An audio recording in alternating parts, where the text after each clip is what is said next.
In today's video, I'm going to talk about probably the most disrespected weightlifter in Britain. Now, to talk about this story, it comes a little bit back to the Commonwealth Games. So if you look at the Commonwealth Games and you look at, from a Team England perspective, who's in the running for each category, the females, there's only one or two categories where there's sort of any competition, where there's not a standout female. So I'll give you an example. Zoe Smith, Sarah Davies, Freya Morrow. These lifters are going to get selected for Team England. Like, they would have to be extremely injured to not get selected. On the other hand, however, take a look at the men and look at some of the categories. There's actually very few categories where there is a standout male. For example, Chris Murray is in the category of has to get very injured to not get selected for the Commonwealth Games.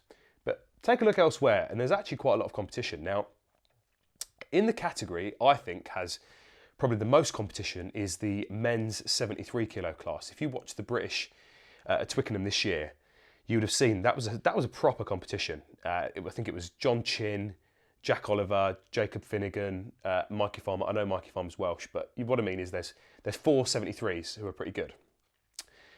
But when I go around the country, and like, it probably doesn't surprise you that I spend a lot of time talking to weightlifters, talking to weightlifting coaches, in gyms, etc. I keep hearing from people that they don't think that Jack's going to qualify for the Commonwealth Games. They think that John Chin's going to beat him, or some think that Jacob Finnegan's going to beat him, or some people just think like he's just not good enough anymore. And it just it blows my mind how little respect people are putting on that man's name. Like, and let me make my argument to you. I'll make my argument to you, and if at the end of this video you think I'm wrong, that's fine. You can tell me I'm wrong. But let me make my argument. Jack Oliver has been competing at the highest level in Britain since 2010, when he went to the Delhi Commonwealth Games. The man has been to the 2010 Delhi Commonwealth Games, the 2012 Olympics, the 2014 Commonwealth Games, got injured just before the 2016 Olympics. 100% would have been selected for the Rio Olympics, so he would have been a double Olympian. He then recovered from his injury and went to the 2018 Commonwealth Games and won a silver medal. So the man has been to 5 major competitions since 2010. And we're not talking about major competitions being a British. We're not even talking about a Worlds or Europeans. We're talking about major games competitions, which, if you ask anyone who's competed in them, they are different. The pressure's different. Now,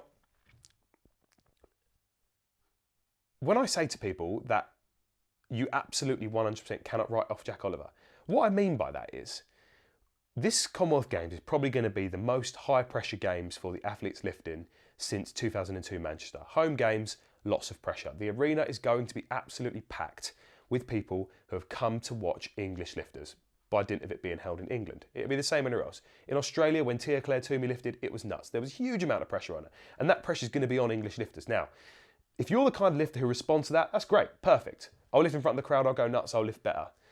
For a lot of lifters, it doesn't work that way. Some of the lifters, under the big lights, under a lot of pressure, they don't perform. Now, one lifter that I know will perform in that situation is Jack Oliver. And I know he'll perform because he's done it at 7 or 8 World Championships, 7 or 8 Europeans, God knows how many youth and junior competitions, and 5 major games competitions. So I know if he ends up in that position, I know he will perform.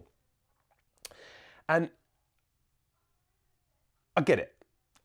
Jack has been injured for a long time, and he is coming to the twilight of his career, whatever you want to call it. He's no spring chicken, and if you follow his Instagram, then you'll see that he is perpetually injured. However, one thing which I think everyone forgets is when you have that level of experience, you can be training badly. You can be training badly for 6 months, a year, and you can still turn it on the day, and pull out a massive performance out of nowhere. And I think that Jack Oliver is going to go to the British next year, which is the final qualification, and I think he's going to surprise a lot of people. I think he's going to do probably 35, 65, maybe even a bit more.